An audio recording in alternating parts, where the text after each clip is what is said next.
Bueno, hoy me toca empezar a mí desde la mirada del pensamiento oriental y bueno, la verdad que estoy muy ansioso por saber qué voy a decir. Muy bueno. Cuando se me ocurra algo, vuelvo, ¿eh?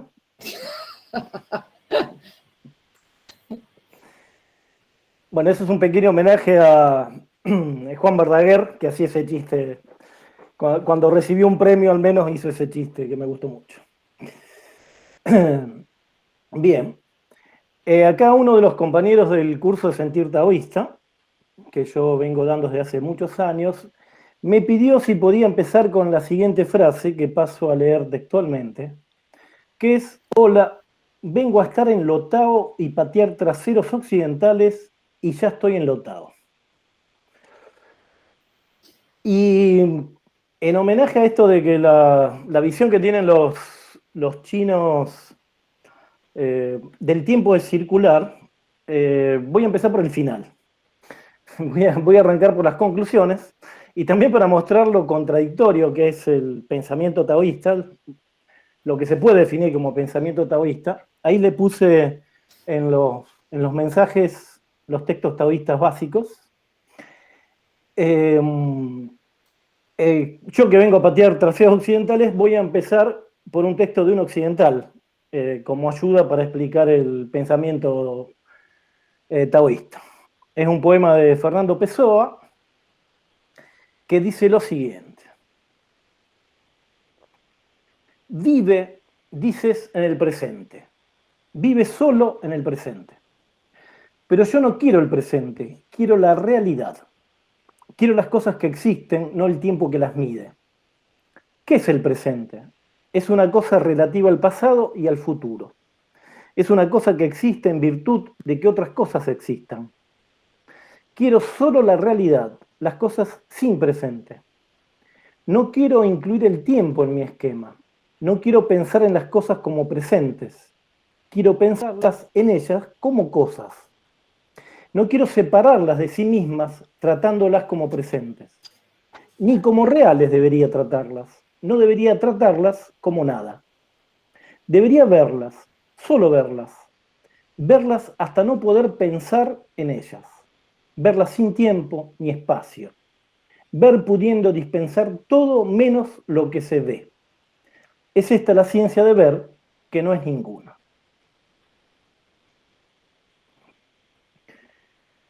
Muy bien, ahí termina este breve poema de Fernando Pessoa, no tan con tantos significados como tienen los textos de él. Y para acercarnos al tema del tiempo desde los taoístas, hay que hacer algunas consideraciones previas, que algunas hicimos ya, ¿no?, a lo largo de estos encuentros.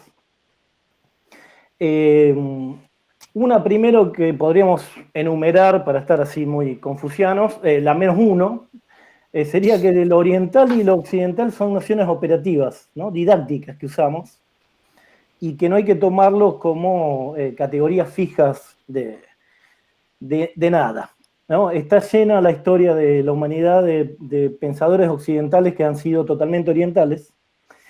Quizá el detalle es que lo oriental dentro de Occidente siempre ha sido más bien contracultural, ¿no? Marginado, perseguido, incendiado, ¿por qué no?, por la iglesia.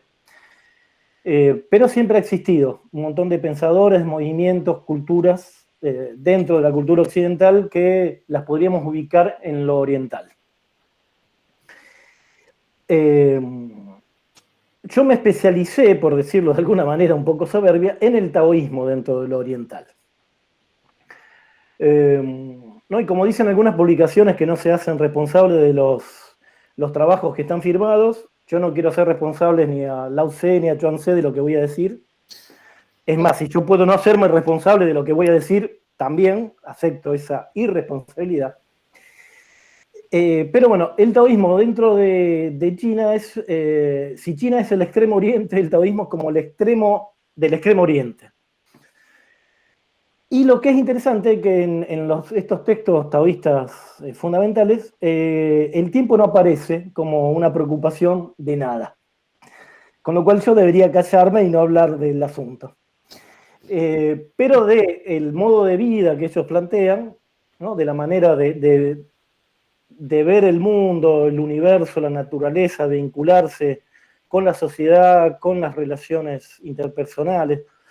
En todo eso uno puede inferir alguna noción del tiempo desde el punto de vista taoísta que creo que se parece bastante a este poema que leí de Fernando Pessoa. Igual hacia el final volveremos a ese lugar. Otro punto a tener en cuenta es que cuando hablamos de Oriente, también lo hemos dicho, esto de que no es un lugar físico, sino que todos los pueblos aborígenes del mundo los consideramos como orientales. En esto yo me guío por lo que dice Alan Watts, un autor inglés muy de la época de los hippies, que escribió muchos libros ligados al taoísmo, al zen, ¿no? A la cultura oriental, y que me parecen realmente muy, muy buenas. Y él en un libro que se llama Naturaleza, Hombre, Mujer, hace una distinción entre lo que él llama las sociedades históricas, ¿no? O progresivas, y las sociedades ahistóricas o tradicionales. De algún modo, todas las sociedades ahistóricas serían estas de los que podríamos ubicar como orientales, ¿no? Las sociedades históricas lo que hacen son históricas precisamente porque la sociedad humana la ven como en movimiento, ¿no? Como que su esencia de la sociedad humana es crecer y expandirse, lo cual habla de una concepción del tiempo lineal, ¿no? Que es muy típica de todo el occidente. Y cuando examinan los restos de su pasado, estas sociedades crean la historia seleccionando, ¿no? Una serie significativa de acontecimientos para justificar en general el destino social, ¿no? Algunos pasos políticos del momento, mientras que las sociedades tradicionales o ahistóricas nunca se imaginan a sí mismas en un movimiento lineal hacia fines temporales. Y cuando ven sus restos del pasado, no lo ven como historias, sino como crónicas, ¿no? Que como mucho dibujan ciclos, como el de la rotación de las estaciones. Es como que su filosofía política consiste más en mantener el equilibrio de la naturaleza, de la que depende la comunidad humana, y que se va a expresar en ritos públicos, ¿no? Que celebran las correspondencias entre el orden social y el orden del mundo, del universo. Y en estas sociedades lo que es interesante es que el foco de tanto su pensamiento como su acción está en el presente, no en el futuro como en las sociedades progresivas o históricas. O sea, todo lo que hace una sociedad tradicional, ¿no? Sus artefactos, sus creaciones materiales, son para una utilización inmediata ante una necesidad presente. No como para satisfacer necesidades psicológicas, ¿no? Buscar provechos abstractos como lo hace las sociedades progresivas, como es el éxito, ¿no? El prestigio, la acumulación. Las cosas se hacen, ¿no? Como de principio a fin, calmosamente, ¿no? Contrariamente a la producción alienada de las sociedades progresivas, donde en general el trabajador, si tiene un poco de salud mental, está mirando el reloj para ver la hora de irse, a poder seguir con su vida, digamos. Es como que la vida personal suele estar escindida de la vida laboral. Esta sería como una característica, ¿no? Que me gustaba marcar como justamente para ubicarlos conceptualmente a los chinos dentro de estas sociedades ahistóricas. Ellos cuando se refieren, por ejemplo, a su pasado, cuando uno lee los libros, los chinos que hablan de sí mismos, justamente hablan como de periodos cerrados, ¿no? Que encima con su lenguaje bastante poético, ¿no? Está el periodo que es el primavera-otoño, ¿no? Que es toda una serie de siglos donde, que a pesar de ese nombre que a mí me suena bastante como romántico, es donde estuvieron todos los reinos combatiéndose constantemente. Fueron siglos de sangría hasta que se logró unificar el imperio. Después lo otro que también hemos hablado un poco es la diferencia del idioma chino con los idiomas tanto occidentales como el sánscrito, ¿no? Hindú. Esta cuestión de que esos idiomas son así, desinenciales, tienen verbo ser, todo lo cual implica una serie de nociones de metafísica implícita en ese lenguaje que los chinos no tienen, ¿no? Su lenguaje es, sobre todo el lenguaje escrito, que es el que es importante como fundante de los reinos chinos, del imperio chino, digamos, el que permitió la unificación de esa cultura, el lenguaje escrito, porque cualquier chino de cualquier región podía leer esos ideogramas. Mal llamados ideogramas, en realidad son como emblemas. Yo en general utilizaría la palabra emblema para describirlos. Pues se parecen más al, bueno, lo que hoy diríamos como los íconos ¿no? de los telefonitos o de emoji. Claro, así es. O los de las aplicaciones, digamos. ¿No? Que era en otra época que en Europa uno ha visto en las películas que los zapateros tenían dibujado ahí un cartel con un zapato, digamos. No, ese tipo de emblemas son lo que es el lenguaje chino escrito. Y eso permitía que cualquier lugar de China interpretaran los textos correctamente, aunque lo pronunciaban absolutamente de una manera diferente. Entonces eso permitió la unificación del Estado chino, de la nación, de esos pueblos. Y lo que tiene de curioso ese pensamiento es que justamente no es lineal, ¿no? Sino que el significado de esos emblemas se da por la relación entre ellos, ¿no? Por analogía, por contraste, ¿no? Por comparación, ¿no? De ahí surge también el concepto de sincronía que después conceptualiza ahí el amigo Jung. Y entonces lo que tiene es eso, que el lenguaje chino no parece estar organizado como para analizar ideas, anotar conceptos, ¿no? Exponer así discursivamente doctrinas como tanto nos gusta a los occidentales, sino que más bien está como para comunicar actitudes sentimentales, ¿no? Decir lo que se siente, sugerir conductas, dar órdenes, ¿no? Para convencer. Pero no para especular o argumentar ¿no? De un modo puramente mental.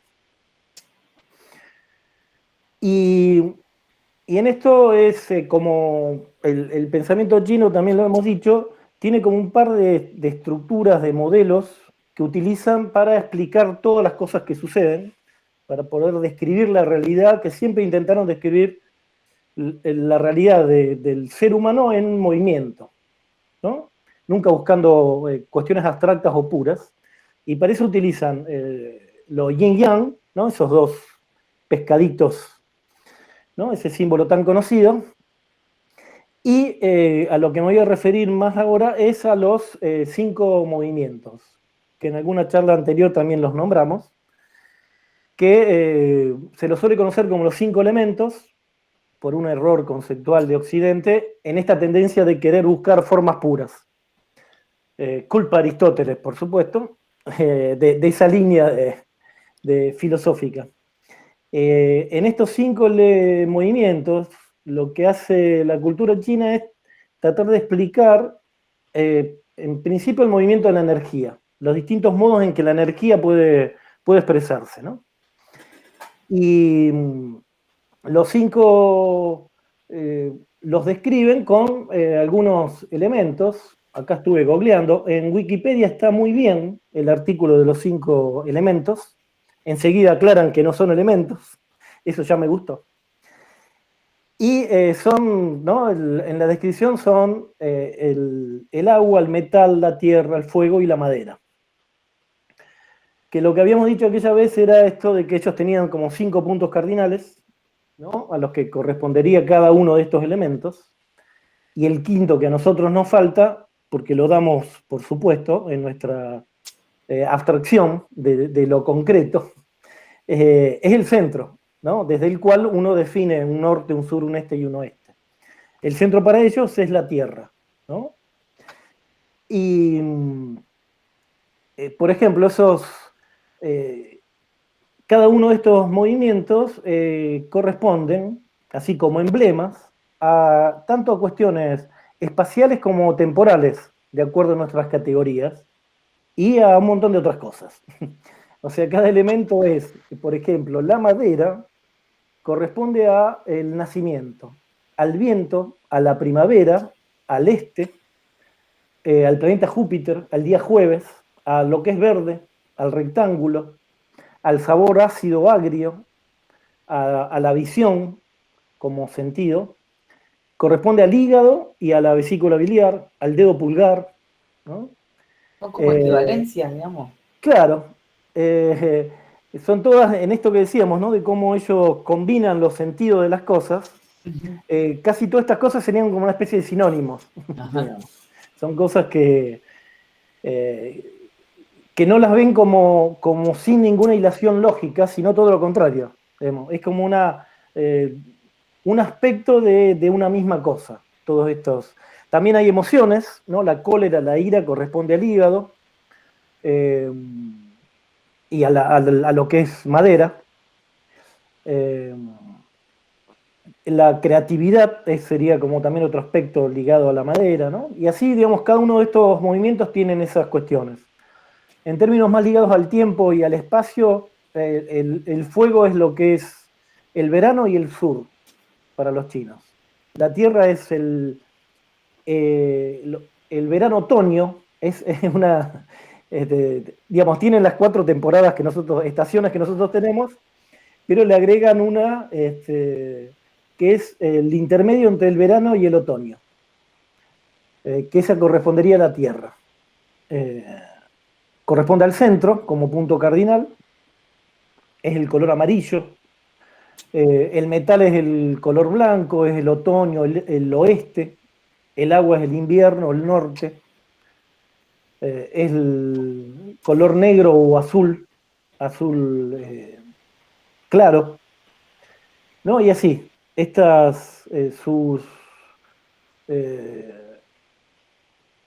utilizan este modelo como de pensamiento, como esta especie de esquema, así como el yin y yang, inclusive los números, que los utilizan de un modo simbólico más que por su valor de cantidad, para explicar las cosas. O sea, utilizan estos 5 movimientos para diagnosticar enfermedades la medicina china.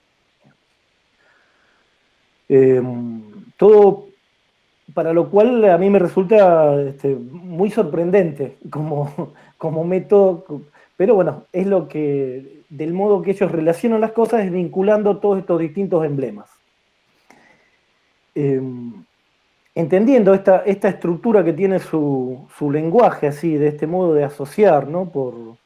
Por analogía, por contraste, ¿no? Por comparación, es también cómo se relacionan con lo que nosotros llamaríamos espacio y tiempo. Se vinculan también de esa manera ¿no? con esos conceptos que para ellos no los tienen así conceptualizados de un modo abstracto. Ningún chino, digamos, tuvo nunca la disposición a concebir el tiempo abstracto y un espacio abstracto, ¿no? Como cosas independientes y neutras. Ellos siempre estuvieron, ¿no? Esto que decíamos, su mirada filosófica, su pensamiento siempre estuvo ligado a la acción y a buscar la eficacia de su pensamiento en algo concreto, digamos, ¿no? Y entonces el tiempo y el espacio se parece más a una cuestión que tiene que ver con ocasiones y con sitios. Yo creo que la gran diferencia justamente del pensamiento occidental y el pensamiento oriental en todo, y en el tiempo también se expresa, es que los chinos utilizan este modelo yin-yang, del Tao, ¿no? De los 5 movimientos, siempre piensan la realidad incluidos en la realidad y en movimiento, ¿no? Nunca esa búsqueda de enajenar los significados, ¿no? De buscar explicaciones trascendentes. Siempre es todo muy, muy inmanente, muy presente, muy concreto y muy práctico, aparte. Ahora que me escucho me doy cuenta de por qué la cultura china es lo que es, ¿no? En este momento. Con ese modo de pensamiento uno entiende por qué es una cultura que pervive hace siglos, milenios, ¿no? Y tiene la estructura que tiene y el poder económico, ¿no? Y político que tiene. Ellos utilizan dos... No entendí. ¿Cómo? Claro, que con esta noción que tienen de las cosas tan prácticas, tan concretas, como que no pierden tiempo en especulaciones, en discusiones estériles, van a lo directo a lo que resulta, y eso los hace muy eficaces, digamos, en su funcionamiento político, social, ¿no? Como estructura.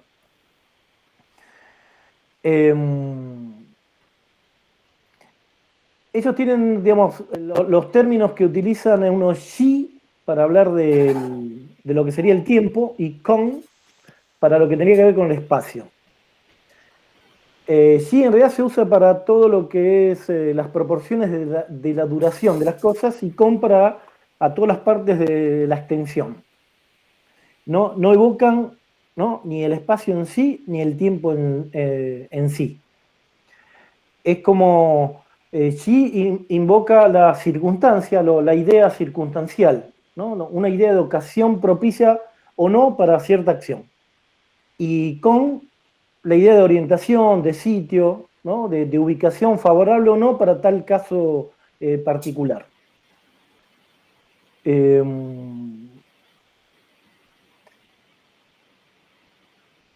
Por ejemplo, ¿no? Esa virtud propia que tienen del tiempo, ¿no? El tiempo procede como por revolución, ¿no? Por movimiento. Entonces esa naturaleza hace que ellos lo hermanen con lo redondo, ¿no? Y lo ponen al espacio, que al espacio lo consideran cuadrado. En una visión que es claramente política. Lo que pasa es que su visión del tiempo y el espacio es muy social. Tiene mucho que ver con la estructura de la sociedad y del poder. China se lo visualizan como cuadrado, donde el rey está en el centro, ¿no? Y los 4 puntos cardinales son los extremos del imperio.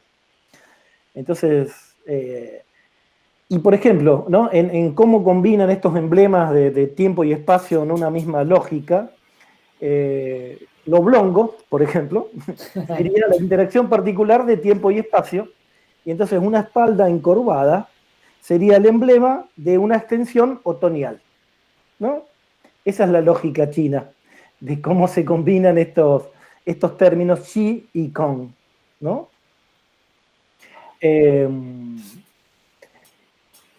Y como no los conciben, ¿no? Ni al tiempo ni al espacio, sí, independientemente de acciones concretas, siempre están así, relacionados con estos emblemas solidarios, donde un emblema del tiempo puede funcionar para ayuda de emblemas temporales, los emblemas temporales para ayuda de los emblemas espaciales, ¿no? Y al punto que, por ejemplo, ¿no? Un autor dice, un músico, ¿no? Que conoce mucho su oficio y que, por ejemplo, toca la guitarra, que no tienen guitarra los chinos, tienen otros instrumentos de cuerda, pero bueno, toca un instrumento de cuerda. Si sabe su oficio, él puede tocar en invierno para atraer el verano las notas adecuadas al verano, ¿no? Aquellas notas que se identifiquen con lo que sería el rojo, el mediodía, ¿no? Y entonces, de ese modo, acerca el verano a su realidad.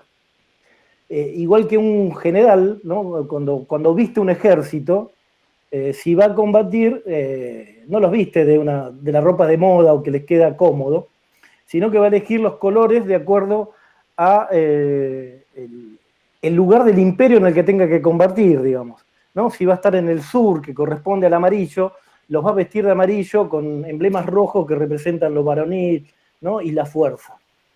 Entonces utilizan estos emblemas de ese modo, digamos, siempre llevándolo a algo muy práctico y muy concreto.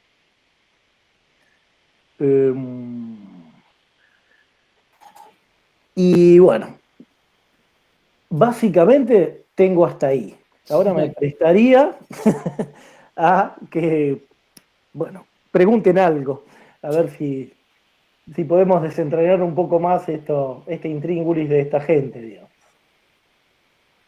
Y yo te quiero preguntar algo. Sí. En la China actual, todo esto, ¿qué peso tiene? Más que nada a nivel educativo. Desconozco absolutamente como tantas otras cosas. Presumo que muy poco, porque, digamos, digamos, ellos mantienen una base cultural muy firme, ¿no? Muy desde hace muchos siglos, pero también se han ido occidentalizando mucho, ¿no? Así como Occidente se ha ido orientalizando desde hace 60, 70 años atrás, digamos, ¿no? Hay una influencia mutua ahí. Así que presumo que en muchos aspectos deben haber cambiado bastante, pero utilizando todavía este lenguaje que utilizan, este modo de pensamiento, me parece que muchas cosas deben seguir como igual. Por ejemplo, el tema de la fiesta de fin de año, ¿no? Que es del Año Nuevo Chino, que generó tantas enfermedades, tantos movimientos, ¿no? Esto de que los chinos tienen esa cuestión de movilizarse para estar con la familia. Esos son justamente visiones de esta tradición donde el tiempo se vive de una manera ritual, litúrgica, digamos, ¿no? O sea, ellos no se reúnen para desear un año próspero, ¿viste? Feliz año, sino que en realidad esas reuniones sociales para ellos son fundamentales para la cohesión de la sociedad y la unidad de su cultura, digamos, su pertenencia a un común. La noción de individuo es muy débil en China, digamos.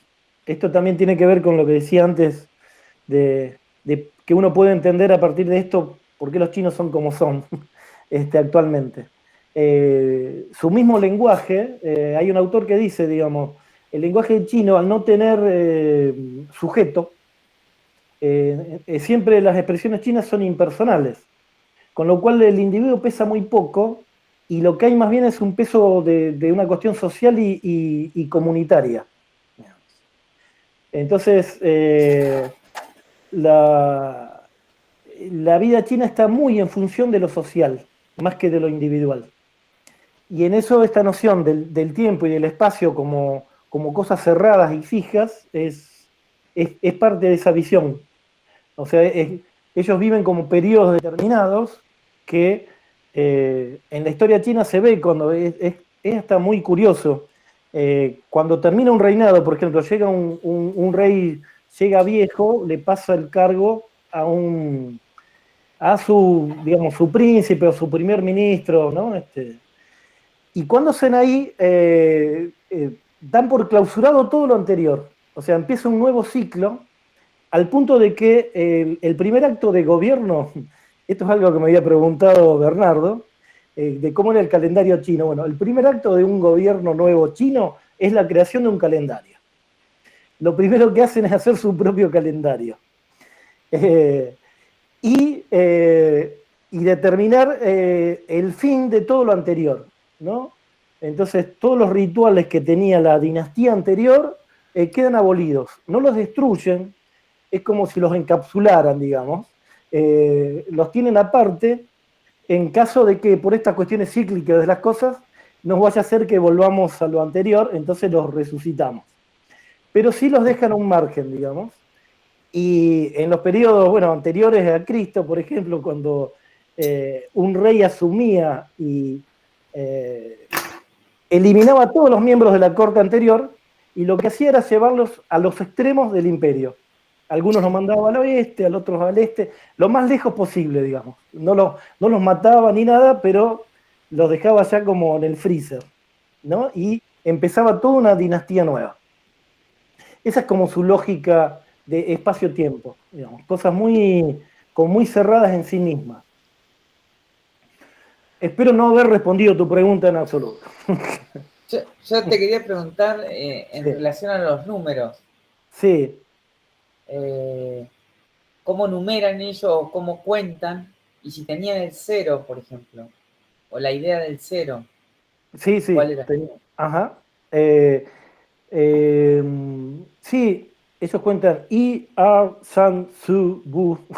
Hasta 5 te sé contar rápido, después te voy a pensar ya. Chi, Chio, Pa, que es 8, y Chion, Chio, que es 9, creo. Eh, lo que tienen ellos con los números es eso, que los utilizan de un modo más simbólico, como cualquier otra cosa que utilizan. Claro.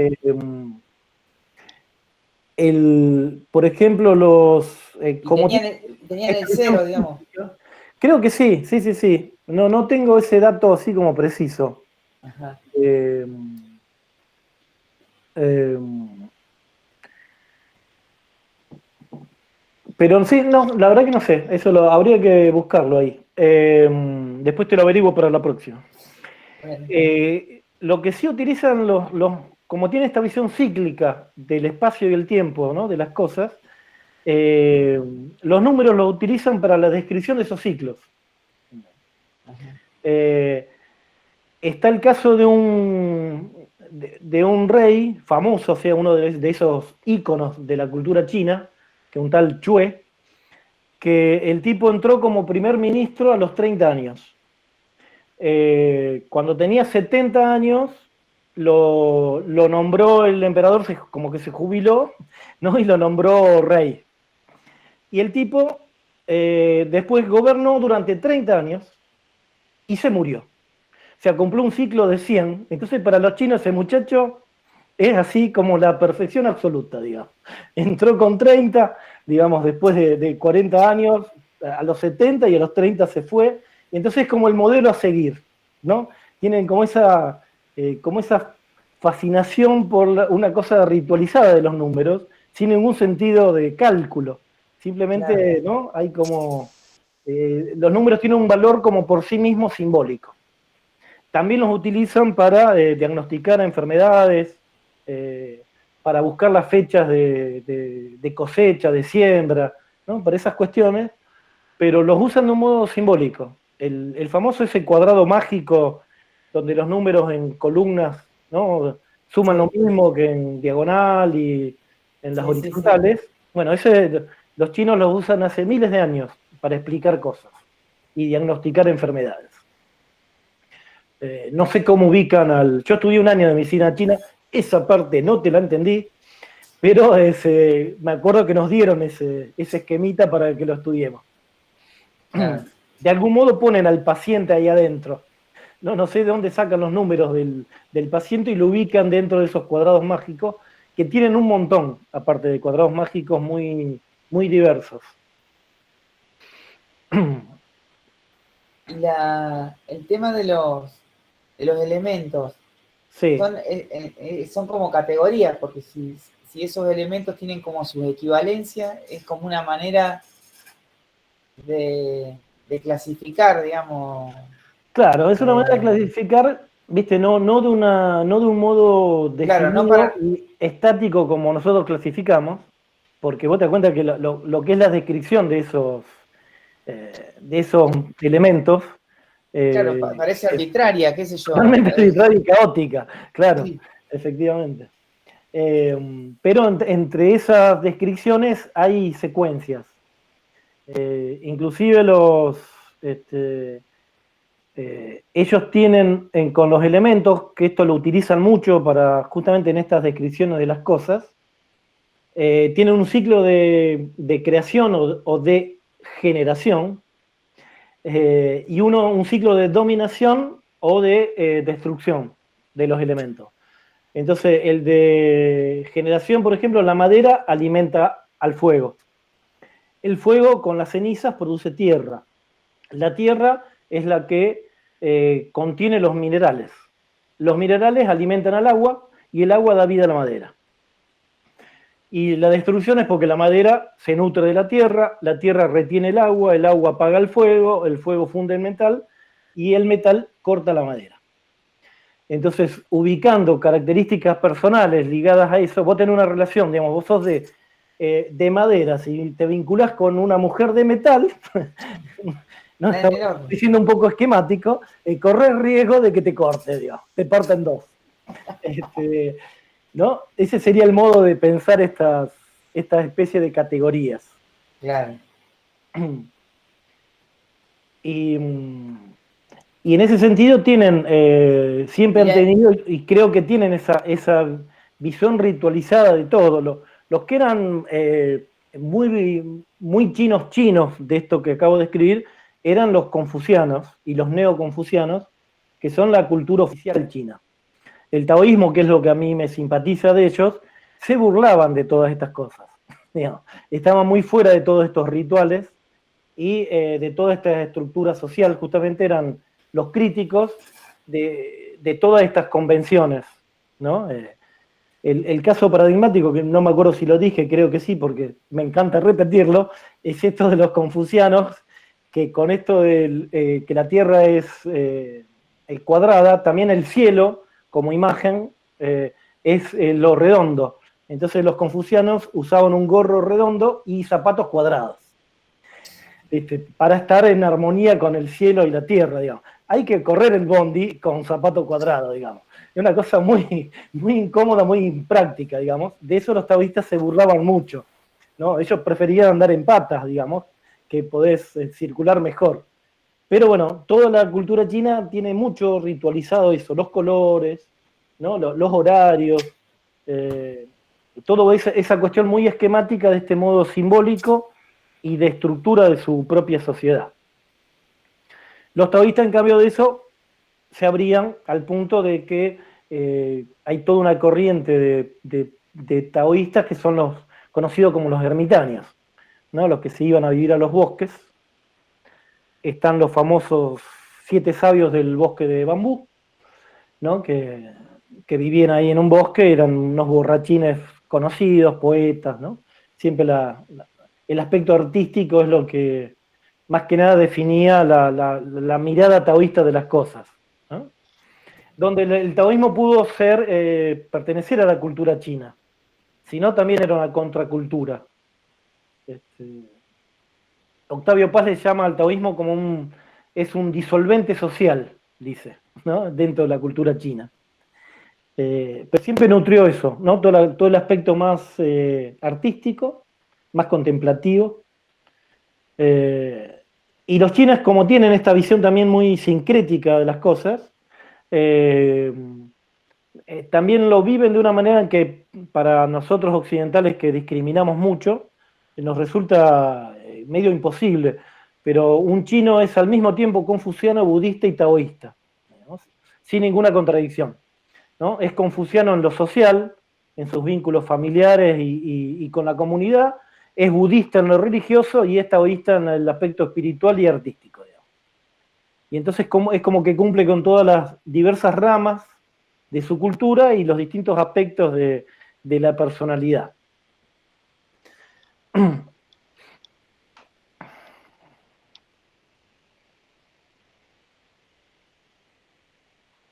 Buenísimo. Y Fagioli lo dejé en silencio, ¿eh? Había amenazado con refutar. Dije que estaba mal.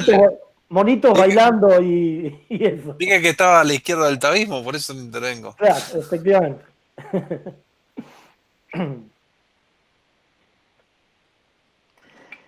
Y no sé si tiene alguna otra pregunta que yo pueda no contestar.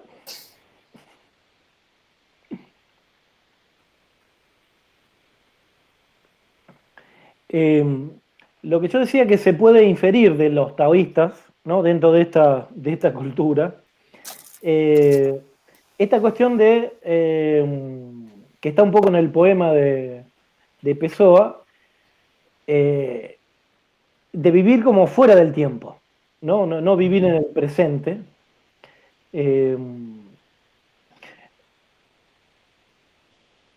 Yo lo pensaba la otra vez, creo que era Natalia la que hablaba de la meditación, ¿no? De esta cuestión subjetiva del tiempo, cuando uno está meditando o haciendo alguna actividad que de golpe dice, ¿no? Que qué rápido que pasó o qué largo se me hizo algo, ¿no?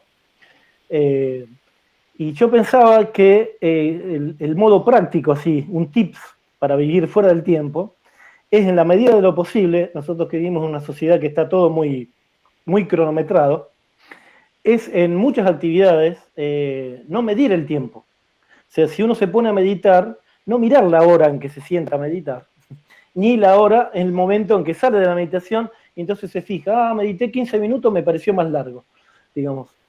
No medirlo, entonces ahí uno no entra en restringir su propia vivencia personal a la descripción que hace de ese transcurrir, ¿no? Un concepto abstracto y social como el tiempo, ¿no? Yo simplemente medité todo lo que me fue necesario, digamos. Quizás fueron 5 minutos, quizás estuve media hora o estuve 1 hora y media. No lo sé y no me debería importar saberlo, digamos. Simplemente es como vivir eso, sin medir a nivel temporal, ¿no? Nuestras actividades. Por supuesto, ¿no? La vida social, los compromisos, un montón de cosas, hace que uno necesariamente tenga que estar pendiente de la estructura del reloj. Pero en la medida que uno puede no hacerlo, digamos, no envenenar otras actividades con esa descripción, digamos, ¿no? Con esa representación. Con esto de las representaciones me hiciste acordar estuve leyendo, me apareció en el Facebook una descripción de personas que nunca habían escuchado sonidos y que empezaban a escuchar sonido por primera vez, no sé, me imagino a través de alguna operación, y donde iban describiendo cosas que eran muy ridículas. Por ejemplo, uno decía que pensaba que las nubes cuando se chocaban hacían mucho ruido, le llamaba la atención que no hagan ruido. Claro. Otras personas que decían que le encantaba el sonido de las estrellas, que el de los grillos era en realidad, pero que pensaba que las estrellas tenían ese sonido. Es el sonido de los grillos, está bueno. Después había otra que era que pensaba que cuando la gente bostezaba emitía un sonido, le llamaba la atención que no emita ningún sonido el bostezo, y que cada persona tenga una voz distinta también, le resultaba muy esto. Eran todas descripciones aleatorias de personas que como cómo llenaban ese silencio, ¿no? Y digamos, esas descripciones tan concretas que también me hacen acordar mucho a algunas preguntas de Ámbar, de mi hija, o algunas descripciones que ella hace. Por ejemplo, hoy se enteró que cuando es de día pero hay nubes, el sol está también. Como que ella no podía entender que el sol estaba si no se veía. Claro. La tenés que hacer escuchar a Marilina Ross, vos también.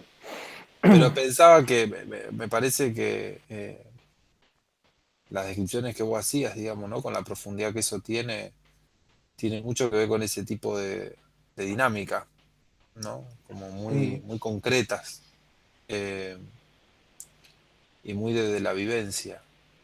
Con lo cual, también en ese sentido,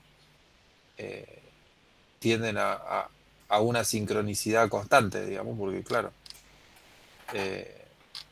uno está todo el tiempo en lo que acontece. Claro. Permite que uno tenga la percepción de la sincronicidad, ¿no? Porque la sincronicidad es como que sucede, solo que nos pasa por arriba cuando uno no está atento, ¿no? Es como que Claro. permite eso, que uno de golpe se dé cuenta de las sincronicidades, vea la evidencia de eso como... Y cuando uno puede, se puede prestar a eso y hasta en algún momento cree que las domina, las sincronicidades, ¿no? que uno las produce favorablemente. Pero es un poco eso, ¿no?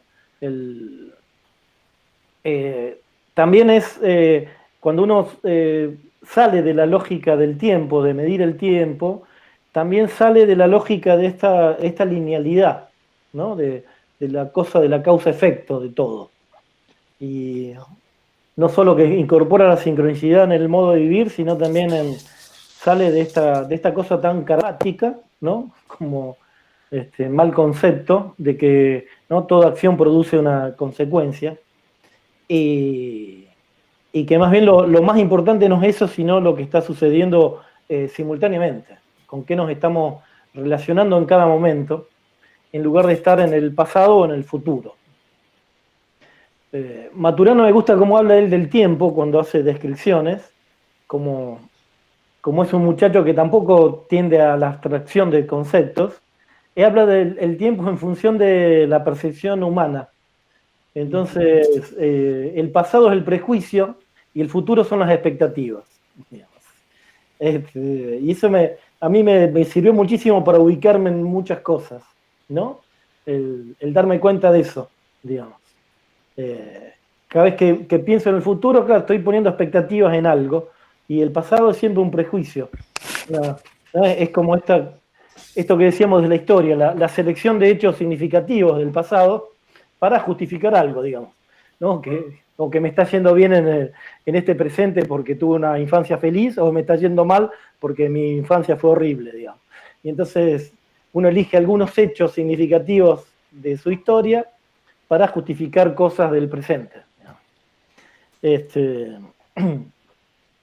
Y esa descripción del pasado y el futuro así en términos más humanos me resulta muy gratificante.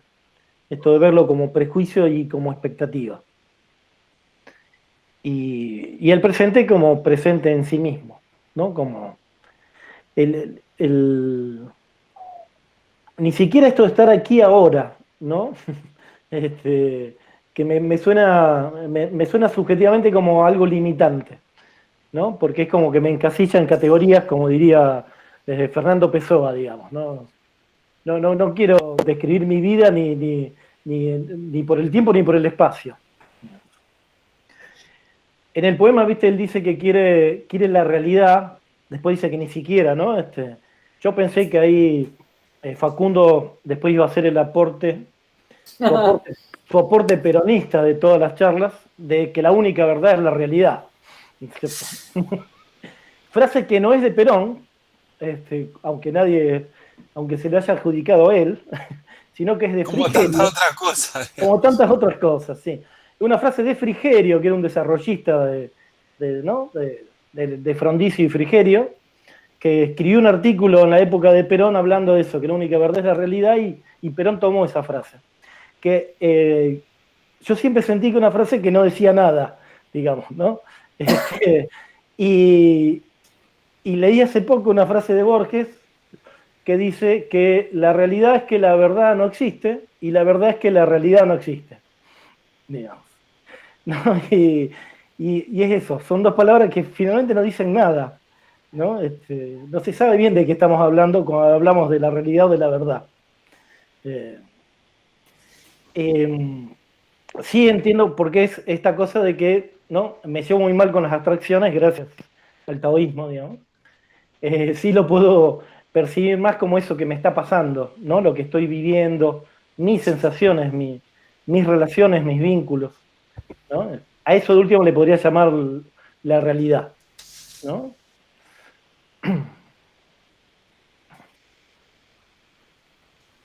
Y eso no dentro de un fluir, sino es lo que se está percibiendo en ese momento. Claro que siempre es un fluir, ¿no? Siempre se está en movimiento. Eso no. El movimiento es inevitable. Y se demuestra andando, como decía Carlitos. Gran Carlitos. Sí, así es.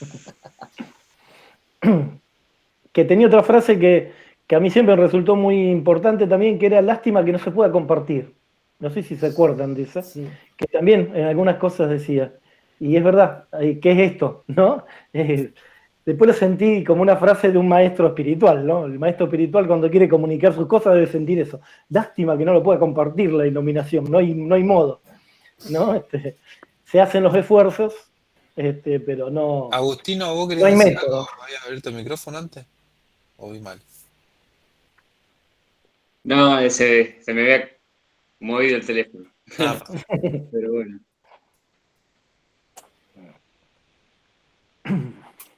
Yo lo había abierto. sí.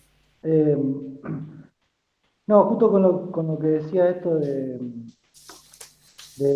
qué lástima no poder compartir, pues yo quería preguntarte, el sentido comunitario que tienen estas culturas justamente, es como una cuestión también como de ser fiel eh, a determinadas conjeturas, por decirlo, no sé cómo decirlo, ¿no? Pero a determinadas, no sé si verdades, pero sí atributos, como que, como que no se discuten, sería, ¿no? Una cuestión eh, que por ahí conspira en contra del individualismo, por ejemplo, ¿no? Que me llamaba la atención, sí, de cómo eso puede generar una unión cultural fuerte, que tienen, bueno, he leído así algunas cosas de diferentes culturas orientales, de cómo ven al sol, por ejemplo, de cómo, cómo se unen por una causa. Pareciera así un poco, ¿no? Me llamaba la atención así, ¿a qué le atribuís vos este fuerte sentido de comunidad, digamos? Esa sería la pregunta. Eh, sí, yo me acordaba cuando vos hablabas, por ejemplo, de esto de Ubuntu, ¿no? Esa frase, eso, ¿no? Yo soy si todos somos, ¿no? Que lo suelen traducir o algo así. En general, eso, todos los pueblos aborígenes, ¿no? Los pueblos orientales, en el modo este en que los discriminamos, tienen esa visión donde nuestro aspecto social está mucho más validado que nuestro aspecto individual.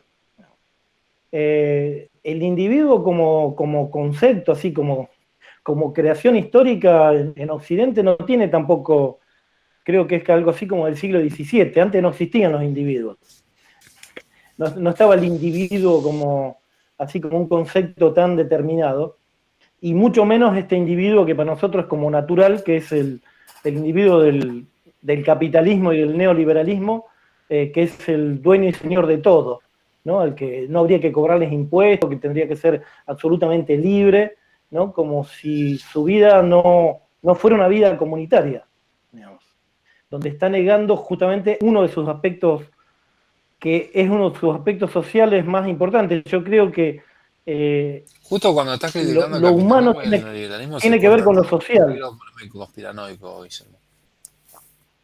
Ah, sí. Sí, ¿Ahí se me escucha? lo contradictorio Sí. de esta idea de libertad individual, eh, que, bueno, como concepto justamente abstracto que es y poco concreto, convive, digamos, como con una profunda desigualdad en los hechos, ¿no? Hoy veía que, vieron que en la villa 31 creo que fue, que desalojaron 80 familias, básicamente le pasaron las topadoras por la casa, le rompieron todo, le prendieron fuego a los que no salían de las casillas. eh, ¿No? Eh, y en otro contexto, o sea, cier- ciertos, digamos, intereses pueden apropiarse de miles de hectáreas, digamos, en el mismo momento, ¿no? Y en un contexto donde supuestamente el individuo tiene el poder de transformar, ¿no?, su condición. Digo, para nombrar dos ejemplos extremos, aparte de tantos otros, en relación a, además, en base a qué se sostiene eso. Porque si vos lo llevas a lo concreto, digamos, te queda un porcentaje de la población mundial muy reducido, que se acerca más o menos a eso. Pero después casi la mayoría no, digamos, ¿no? Entonces hay como una cuestión maquiavélica en la idea de libertad individual, eh, del sujeto que es responsable absoluto de su, digamos, de su existencia, y esto de que mientras más se descontextualiza esa libertad, más como menos problema tiene el sistema para justificar lo injusto que es, digamos, o lo desigual que es, o lo violento que es. Es como, por eso pienso esto de que siempre emergen estos ejemplos aislados de, no sé, el estudiante Wichi que puede estudiar y que, no sé, surgió ahora como, o alguien que sale de la miseria absoluta y de repente inventa algo. O sea, como pequeños ejemplos que estadísticamente son efímeros, ínfimos, se erigen como si fuera un potencial real, digamos, ¿no? En vez de un hecho completamente aislado, concreto, que es como decir, si lo lleváramos a otro tipo de cosas, es como decir, cada vez que alguien se patina en el baño y se rompe la cabeza, te muestran un baño y te dicen el peligro de la muerte cerca, ¿no? Una cosa así sería para mí, ¿no? Y que hagan una nota de eso, digamos, todos pueden morir en el baño porque hay un jabón, porque uno se mató, es más o menos el mismo porcentaje de alguien que... Entonces yo pienso esto, ¿no? De estas construcciones abstractas que para mí, o una de las cuestiones que surgen con estas miradas que son tan opuestas, o no sé si opuesta es la palabra, pero esta cuestión que vos exponés del taoísmo, que nos resultan tan ajenas, para mí lo más interesante, más allá de que nos resulten ajenas o no, es el hecho de que nos hacen observar que nuestro sentido común es igual de ajeno, nada más que para nosotros es el sentido común, porque es lo que estamos acostumbrados. O sea, cuando aparece otro sentido común ajeno a nosotros, nos permite ver lo extraño que es nuestro sentido común, lo profundamente extraño y arbitrario, ¿no? Que pienso en el Totalmente. recorrido que venimos haciendo de estos encuentros al pensar el tiempo y cómo hemos ido viendo en Occidente que, digamos, que ha sido en estos últimos siglos el que ha impuesto su formato sobre las otras culturas, digamos, bueno, esto, ¿no? De cuán completamente arbitrario es eso. Y pensaba, por otro lado, el tema de la eficacia, cuando te escuchaba, Guille, Sí. porque pienso esto de cómo la abstracción, como fenómeno práctico, es algo que en lo inmediato es muy poco práctico, pero a lo largo del tiempo es muy eficaz y muy poderoso, ¿no? Entonces me quedaba pensando en esto de la eficacia, digamos, de Sí, ese proceso que generó la abstracción me imagino a los primeros Homo sapiens viendo, mira esto, acá hay algo re interesante, esto se puede usar de muchas maneras, digamos, ¿no? Como incluso descubriendo un poder de los dioses, ¿no? Una cosa media de ese estilo. sí. No sé si se Sí, al entiende lo que punto digo. Sí, que yo el lo pensaba en pensamiento después relación. se ve que...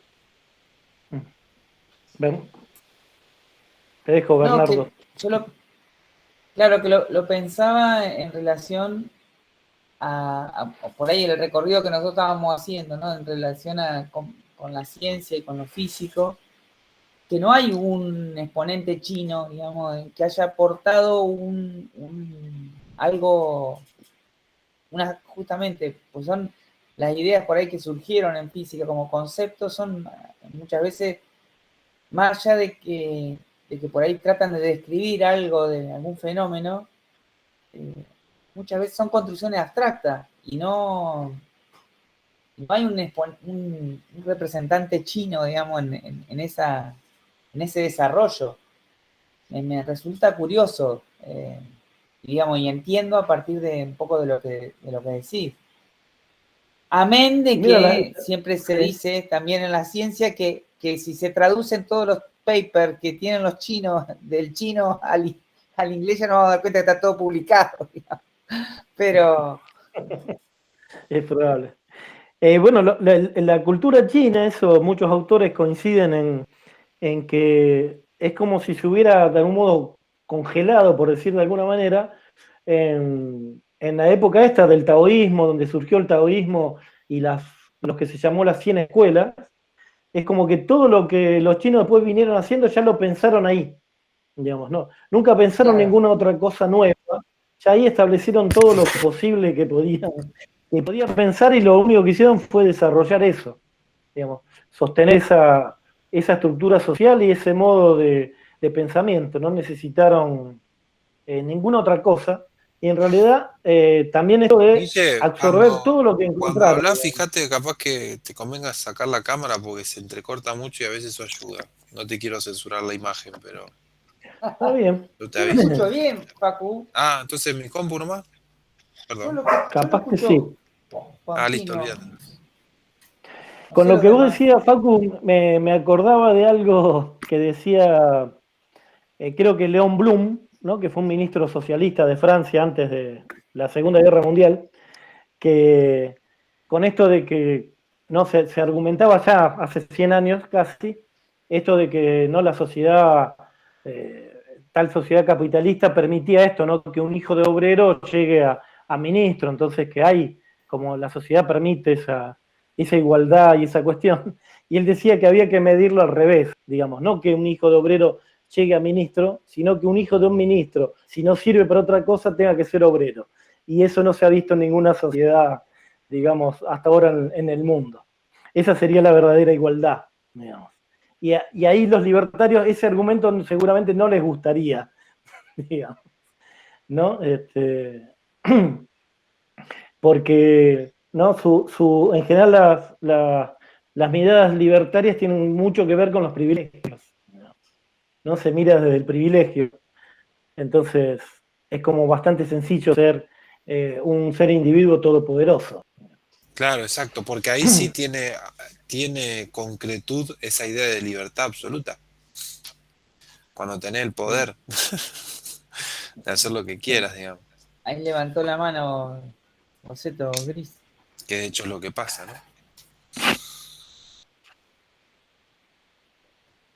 Hola, ¿Boceto ¿puedo levantó la mano, hizo un interrumpir? gesto fascista o qué? Ah, Sí, sí. es un saludo cordial. Preguntar si podés interrumpir es Muy como bien. casi. Claro. Es que a mí me gusta interrumpir. Dos cosas. Primero, ahí mandé en el chat. Esto de que cuando está nublado y no se ve el sol, igual el sol ¿está chequeado? ¿Eso está corroborado? Uno. Después lo otro. Esto que decía el Guille, que trae siempre a colación el tema del lenguaje como forma realidades, ¿no? Me acordaba, no sé dónde escuché, dónde leí, no sé dónde saqué, una cultura originaria en México, que ellos no tienen el yo, sino que hablan de nosotros. A donde, por ejemplo, en lugar de decirte yo te voy a buscar, dicen nosotros te vamos a buscar. Entonces, ya es una mirada, supongo, totalmente distinta. No solamente esto del verbo ser, que los chinos no tienen, sino que esta gente aparentemente no trabaja con el yo. Me imagino que deben tener una noción de realidad bien interesante, supongo. Eso por un lado. Después lo otro, una queja formal, no sé cuántas talleres, clases van ya y todavía no han hablado de Star Trek cuando dicen que van a hablar del tiempo. Así que sigo esperando. Eso por ahora nomás. ¿Qué temporada? Todas, de la nueva generación para adelante.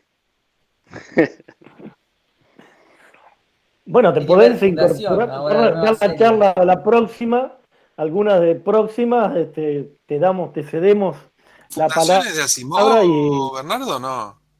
¿Cuándo salió esa Claro. serie? Sí, salió ahora. Ya va por el. Qué guay. Sí, la ¿Dónde está? llevaron. ¿Eh? ¿En dónde está? Hace rato que estoy esperando que la hagan. Y se puede ver por algunos sitios. Ah, la voy a buscar. Gracias. Ahí te la paso. ¿Por dónde la podés ver? Tenés que tener un buen bloqueador de spam, pero se puede ver. Lo voy a pegar en el chat.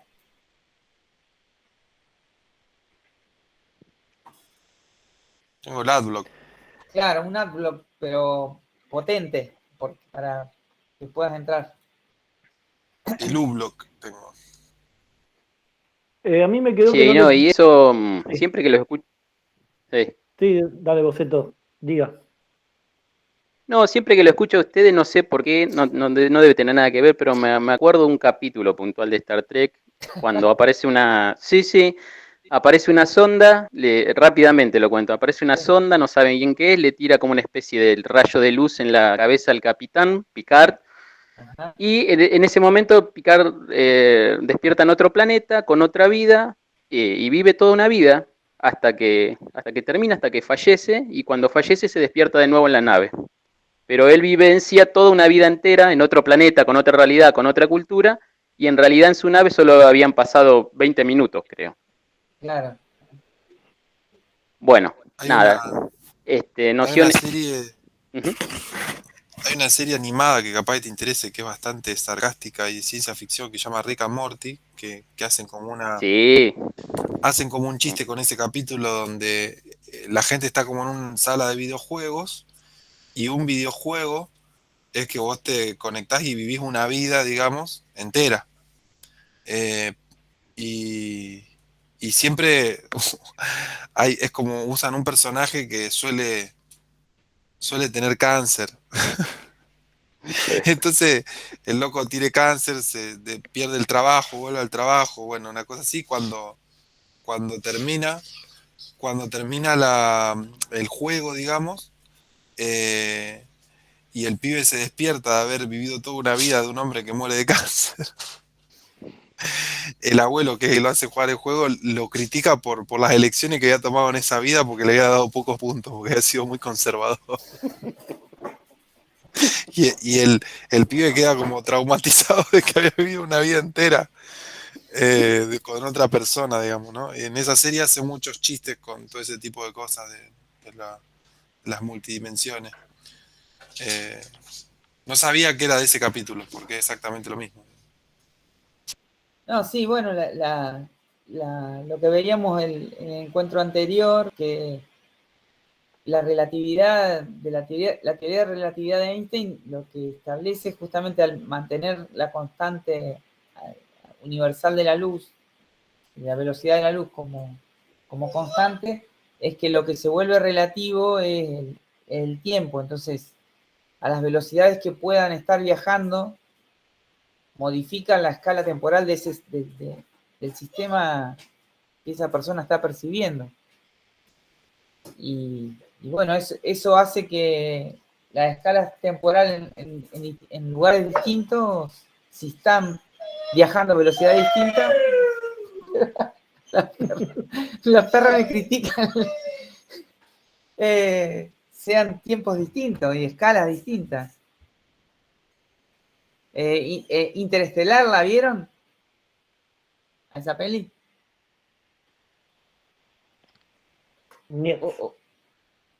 Sí, sí. Interestelar es una de las mejores películas de ciencia ficción de los Sí, últimos tiempos, sí, sí. claramente, claramente.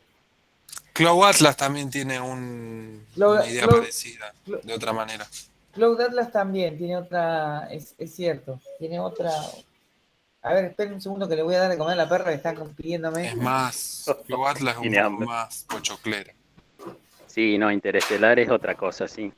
Con esto del lenguaje que moldea realidades, está también la película El Arribo, Arrival, Esa es para mí. extraordinaria también, Yo a extraordinaria. Arrival le tengo más cariño que Interestelar. Me parece como que tiene un par de ahí de secuencias que Ahí pegué en el chat un lugar donde. me conmovió más, quiero decir, me impactó más.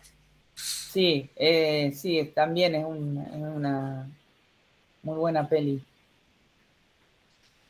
¿Vos la viste, Guille, Arrival? No sé si me la contás, capaz que sí.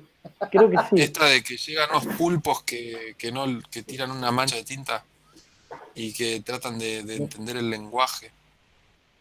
Hay una. Y la peli es toda sobre una traductora que va a decodificar la que quieren comunicar. Sí, sí, sí, sí. La he visto. Tenés que hacer un canal que se llame Te lo resumo así nomás, Facundo. Creo que ya hay. La capacidad de síntesis del Sí. filósofo. Sobre todo por los ¿Sabes lo puntos. último que te quería preguntar, Guille? ¿Qué explicación le encontrás a que con la estructura que vos describiste del lenguaje chino, eh, hayan sido culturas tan verticales, de tanta concentración del poder, digamos. Pero tiene, es lo que decía antes, la noción de individuo está tan perdida, digamos, tan... Bueno, pero podría, esa noción de individuo perdida, podría en vez de ser piramidal, porque esa es una forma de encolumnar la diversidad en forma piramidal, pero hay otras formas. Digo, ¿por qué esa estructura? ¿Por qué crees que esa estructura que concentra en un punto jerárquico, Sí, es verdad. Bueno, no eso, otra? digamos, ¿quién les asignaba Porque el eran poder? súper verticales, digamos, las dinastías chinas antiguas. ¿Y ese poder de quién lo heredaban? Las dinastías. ¿Quién se lo fijaba?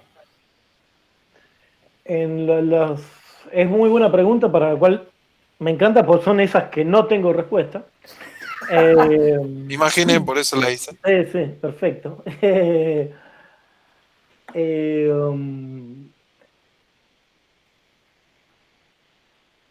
Ellos tenían siempre, remitían a algo que era como el Señor del Cielo, digamos, que eso les generó una gran confusión a los jesuitas cuando llegaron a China pensando de que creían en Dios, digamos, si tenían un Señor del Cielo. Pero bueno, en realidad eso eran como los antepasados de los reyes, ¿no? Que seguían como gobernando desde el cielo, después que se iban. Y que es como que los habilitaban. No, siempre tuvieron como esa noción de un emperador original. Los taoístas crearon al famoso emperador amarillo, que es un ser medio mítico, que es el que dentro de su reinado se inventó la acupuntura, el sexo tántrico, varias cosas, digamos. Hay libros, digamos, donde hay diálogos con el emperador amarillo, entonces son donde se formalizan esos conocimientos. Pero no hay ningún registro histórico de que haya existido de verdad. Es más como los confucianos se remitían sí a una dinastía, los taoístas medio así per jodere, se remitían a uno que era mítico, digamos. Pero siempre tuvieron esa estructura, sí. Lo que pasa es que quizá ahí tengan razón los marxistas que definen las cosas por la economía, y la economía china, bueno, fue muy esclavista durante siglos, y después pasó a ser feudalista. Y ambas economías son muy verticales, ¿no? Tienen un poder así. Así que es muy probable que tenga más que ver con lo económico que con la estructura del pensamiento y el lenguaje. Es todo lo que se me ocurre. Y me acordaba de lo que me quedó ahí, que no sé si le contesté bien a Franco. Creo que esta cuestión de lo social tan importante es porque lo humano es esencialmente social, digamos. Lo humano no es esencialmente individual. El ser humano individual no sirve para nada, no podría existir en el mundo si no es a través de un clan, de una comunidad. Digamos, lo que nos hace humanos es en un gran porcentaje lo social, que aparte es lo que permite la creación del lenguaje, que es lo que también nos constituye como humanos, ¿no? Como dice Maturana, el amor y el juego, ¿no? El amor como emoción y el juego como actividad humana por excelencia. Y entonces todo eso requiere una comunidad, digamos, un grupo de pertenencia, una vida social, digamos. Que dentro de eso uno pueda desarrollar características propias que uno podría ponerle como una cuestión individual, es otro aspecto. Pero el ser individual solo no tiene ninguna posibilidad de existir. Creo que es un tema de supervivencia biológica básica, la necesidad de pertenecer a una comunidad y nuestra necesidad social de de pertenencia, de participación, de cohesión social, ¿no? Que por supuesto permite muchas cosas, ¿no? También permite justamente la opresión de las minorías dentro de esos grupos, la opresión de algunos individuos, pero me parece que lo humano es necesariamente social más que individual, como característica biológica, ¿no? Sí, a mí se me ocurría un ejemplo futbolero que no me puede faltar a mí. También, por ejemplo, que Menotti decía que de espalda al arco siempre hay que tocar de primera. Entonces, si la pelota le iba al 5, todo el equipo, más allá de que eso sea, es muy arbitrario decir que eso es mejor o peor a que haga otra cosa, pero los 10 jugadores restantes sabían que él iba a tocar de primera. Entonces ahí hay como una ventaja que tiene el equipo, una utilidad, como una comunicación, como un acuerdo que puede ser así un poco, que tiene esta cuestión de arbitraria de la idea de un tipo, pero a la vez tiene una comunión, porque si a uno se le ocurre hacer otra cosa, después la agarra Maradona de espalda al arco en la mitad de la cancha y se gambetea medio equipo inglés y termina siendo el que se cae en la ducha que decía Facundo y se vende eso, digamos, y es lo contrario, bueno, más allá que el otro director técnico, pero bueno, se me ocurrió esa idea que por ahí justamente estas cuestiones que al parecer pueden ser abstracciones o arbitrariedades, si son acompañadas por la comunidad, resulta muy útil, digamos, aunque también es proclive a cierta manipulación de poder. Es como un poco, es difícil escaparle a las dos, me parece.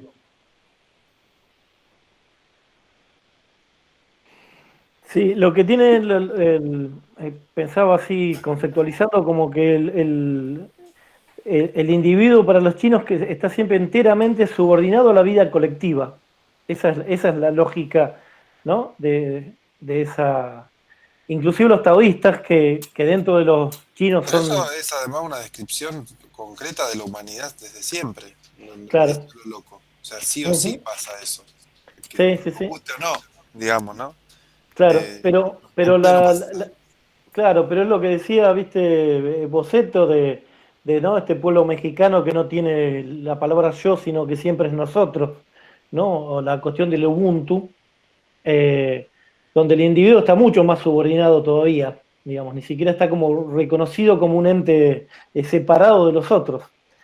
Y los taoístas, que por ahí hay autores que los ponen como, los describen como individualistas, sobre todo estos que se iban de la sociedad a vivir a los bosques, eran en un sentido individualistas de lo social, de por ahí de lo político y lo económico, pero seguían siendo pertenecientes o están integrados con la naturaleza.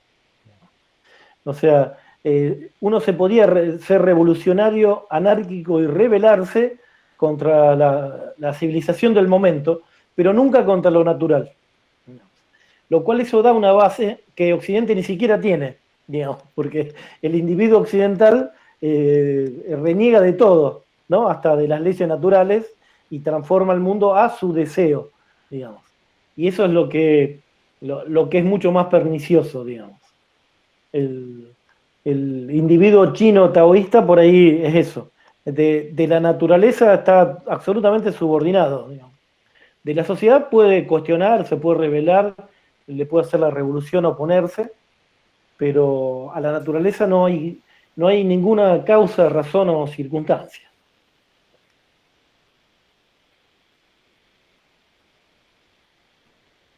Y eso también hace una diferencia entre el anarquismo taoísta, ¿no? La visión anárquica del taoísmo y el anarquismo de los occidentales, digamos, en gran medida.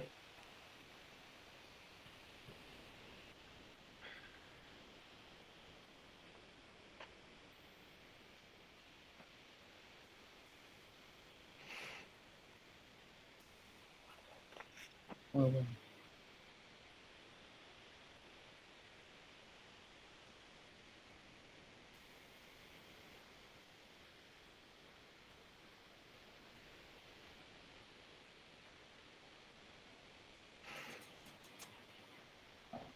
Bueno, ahora Guille tenés que meter un chiste como el que tiró Bernardo la vez pasada, el de la oscuridad, tenés que superarlo. Es insuperable ese, pero tenés que tratar. Sí. No, tengo un chiste metafísico que leí hace poco de Inodoro Pereira, que está hablando con Mendieta y le dice, ¿cuál será el futuro del ser? Y Mendieta le dice, ¿será? Es una síntesis filosófica extraordinaria de Fontana Rosa. Y tenía eso Fontana Rosa.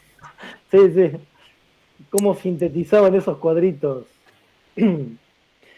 Eso tiene un inodoro que si alguien, esto es como un pedido a la comunidad, hay un inodoro Pereira donde habla de la nada, del ser, de la nada, que es una cosa maravillosa que yo lo he usado en alguna charla que di hace muchos años y lo perdí, no lo encuentro, y me anoté en toda página de Facebook que hay sobre Fontana Rosa, Inodoro Pereira, buscándolo, y no lo descubro. Así que si alguien llega a leer un Inodoro Pereira donde habla del ser, de la nada, del vacío, le agradeceré eternamente, hablando de tiempo, que me pase esa información. Un buen vacío o un asado de costilla.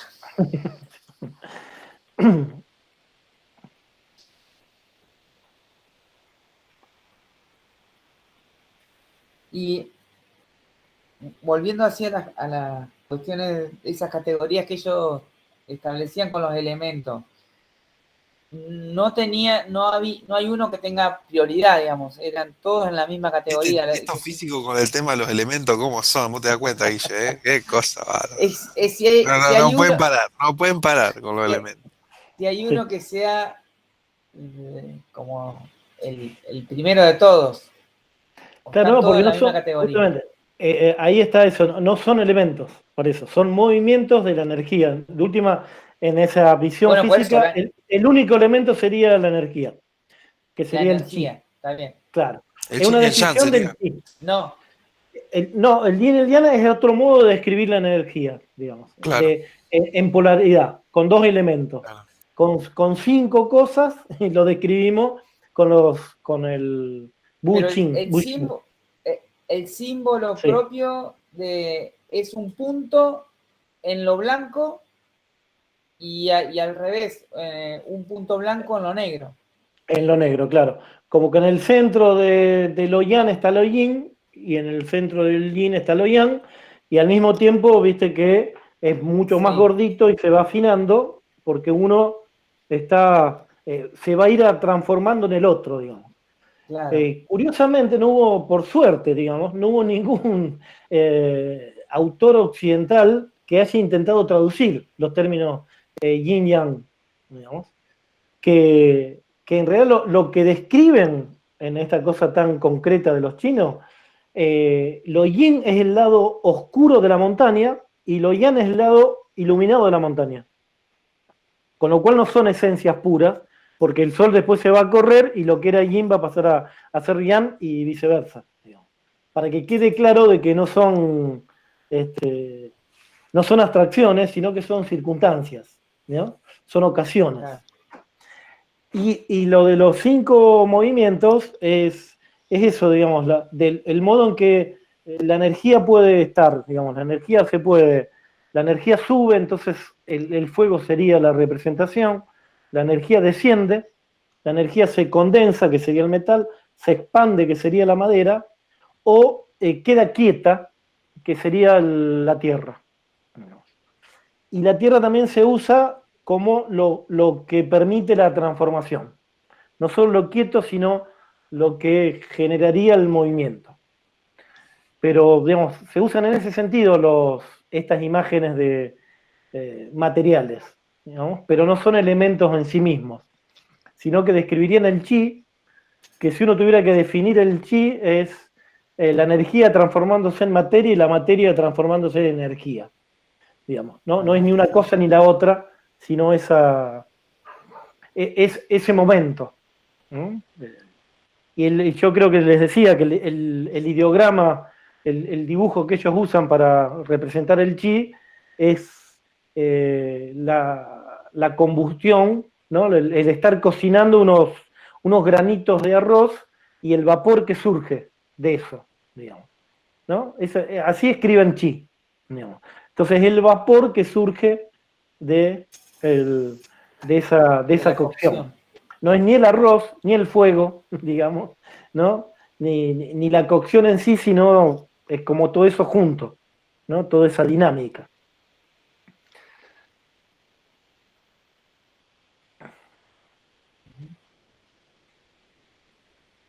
Buenísimo. Así que deja de buscar algún elemento principal que no tenemos. Jos. Esto del equilibrio entre materia y energía, bueno, ahí es como que es universal. El otro día hablábamos de Einstein, medio.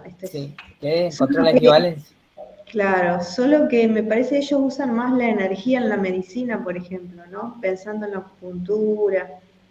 En cambio, en Occidente es más la materia. Uh-huh. Sí, a mí siempre me impresionaron de la capacidad y de algunas experiencias que hacían que eran capaces de hacer los monjes shaolines en relación a su cuerpo. A su cuerpo, digamos, que podían con un golpe, de alguna manera, quebrar una convención que tiene que ver con una idea muy, como que tiene mucha, quiero decir, algo como que está muy, muy asimilado por el humano, que no puede con un golpe partir una piedra. Sin embargo, a partir de en la mente romper esa convención, sí lo pueden hacer ellos. Y eso Sí, de hecho, es muy cuántico, digamos, si querés. Sí, y de hecho hay algo que yo en su momento me acuerdo, no me acuerdo en qué clase de la facultad, hace como 10 años atrás, surgió un debate en relación a eso, a la objetividad de la ciencia, ¿no? Y yo lo que planteaba, digamos, era que a mí me parecía un poco ridículo esta idea, digamos, de, por ejemplo, en el caso de la ciencia, cuando he estudiado a los shaolines o a los meditadores, con los aparatos, digamos, y tratando de encontrar en lo que segrega el cerebro para explicar lo que le pasa en el cuerpo a esta gente, cuando medita o cuando hace que básicamente una lanza no lo corte. Claro, sí, Eh, eso es. Independientemente, digamos, yo lo que les planteaba, digamos, en ese momento era que independientemente que puedan explicarlo o no, bajo los métodos científicos, lo interesante es que eso llegaron, yo decía, para mí es un poquito más humilde preguntarle a ellos que llegaron a hacer eso con otros métodos sobre los métodos que usaron ellos, digamos. Porque vos llegás a dar cuenta después de última con un aparato, pero no llegaste a ese lugar. Entonces, No. esto de desprestigiar el método, otros métodos, cuando no tienen explicaciones de la racionalidad occidental, y sobre todo pensaba en la acupuntura también, digamos que Claro. recién hace bastante poco tiempo se le empezó a dar entidad, cuando pudieron corroborar en relación al sistema nervioso, y bla, bla, bla, pero más allá de eso, como la cosmovisión que explica el funcionamiento de la acupuntura no tiene que ver con la descripción del sistema nervioso, No. sino con los meridianos, digamos. Entonces, digo, me parece ahí también de esta Y cuestión, ¿no? pon tu nombre en alto. ¿Vieron esa serie? ¿no? Pon tu nombre en alto es una serie coreana, creo. Y ahí desarrolla el personaje, el médico que siendo de la clase baja en China, logra desarrollar la acupuntura. Digamos, su manual de acupuntura es como lo más encumbrado que alcanzó el imperio chino en cuanto a acupuntura. Y bueno, hacen hacen una mezcla. La serie tiene una particularidad que viaja en el tiempo, digamos, porque lo va comparando con una profesional china actual, digamos, pero que es una América occidental, si se quiere. Vive en China, pero es especializada en la medicina común, digamos, hace operaciones de corazón, claramente. Pero lo van haciendo el paralelo con el médico acupunturista que desarrolló toda una técnica y ahí está buenísima. A mí me gustó mucho. La figura humana, creo que tamaño real que tienen en bronce los chinos, con todos los puntos de acupuntura, es de varios cientos de años antes de Cristo, ¿no? Claro. Y Sí, esos sí. puntos siguen siendo, en todo caso, después encontraron algunos más. Pero incluso están los puntos, bueno, hay puntos superficiales que son un poco más lógicos de descubrir, pero después están todos los meridianos internos, ¿no? Que andan por el medio del cuerpo, que la verdad que cómo lograron ese conocimiento es algo increíble, digamos, ¿no? Claro, ahí algo tiran algunas cosas, y es, él, por ejemplo, él habla un montón Es de la increíble desde conexión. una perspectiva materialista. Él habla un montón de la conexión que tenía con, digamos, lo que iba a hacer en cuanto a la aguja, que tenía como una comunicación con ese elemento, digamos. Claro. En lo que decía Laura de esta diferencia entre la medicina que es energética, mientras que ¿no? la occidental es más material. Pensar que toda la medicina china nunca se dedicó a andar descuartizando muertos para ver los órganos internos, digamos, nunca Claro. no necesitaron eso, digamos. Para ellos incluso era una cosa totalmente absurda en las discusiones que tienen con médicos occidentales, digamos, ¿cómo van a querer entender una enfermedad o un ser vivo cuando está muerto? Digamos, si ya no está vivo. Digamos, es una cosa absurda. Digamos, lo tenés que conocer cuando está vivo para saber qué es lo que le pasa, no cuando se murió. Cuando se murió ya no tiene ninguna importancia. No puedes sacar ningún conocimiento de la vida de un muerto. Digamos, para un chino eso era realmente un argumento totalmente ridículo. Ver para creer, se me vino a la mente. Ese ver para creer que ahí, chao.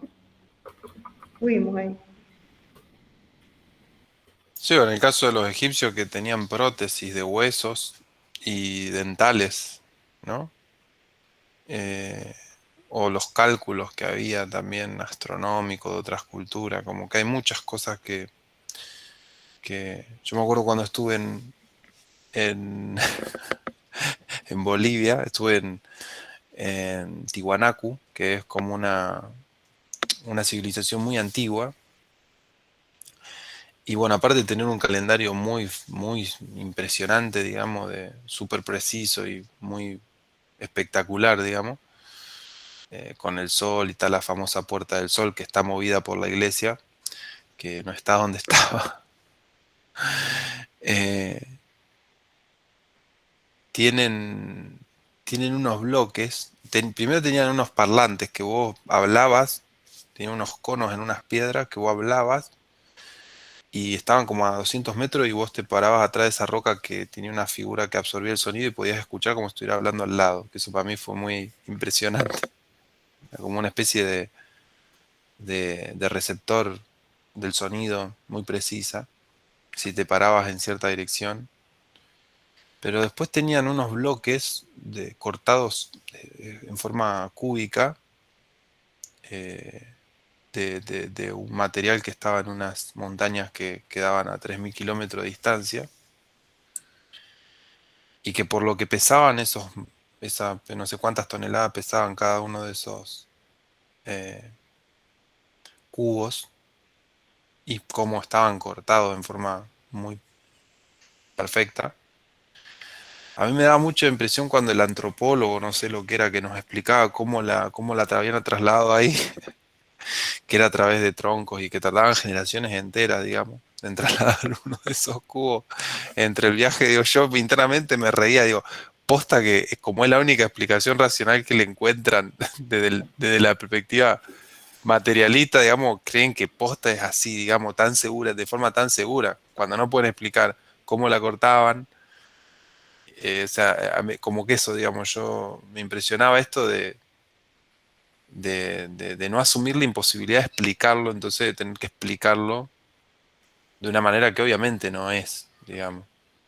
Y era muy espectacular verlo, o sea, verlo contar ahí, decir esto no tiene sentido.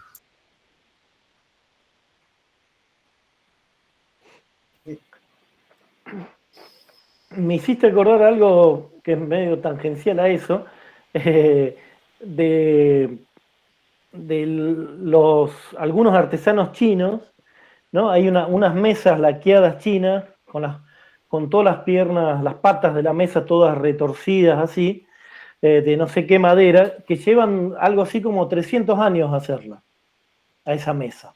Con lo cual había un chino que se le ocurría empezarla, sabiendo que le iban a seguir sus hijos, sus nietos y sus bisnietos, y más, digamos, para terminar la mesa que él empezó.